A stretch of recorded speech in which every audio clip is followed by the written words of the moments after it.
Mga nakasanayan ng mga Pilipino na mula noon hanggang ngayon na mahirap na yatang mawala pa. Eto sample, bibigyan ko kayo. Nak, bumili nga doon ng Pampers sa tindahan. Isa lang ha, Pampers ha.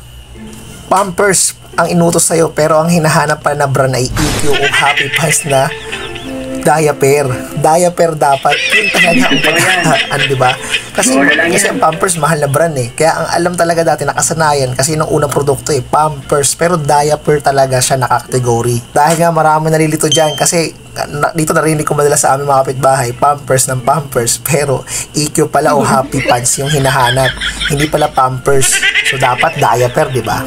Isa pa pangalawa. Pre, may ilaw na ba kayo? Ilaw? May ilaw na? Ilaw, di ba? Ilaw. Saan ba galing yung ilaw, di ba? Sa kuryente.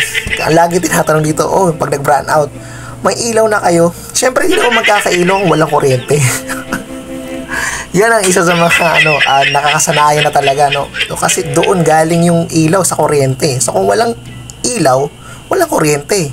Dapat, ang tanong dyan may kuryente na ba kayo? For more mga ganitong video, please follow for more. Napag-usapan lang.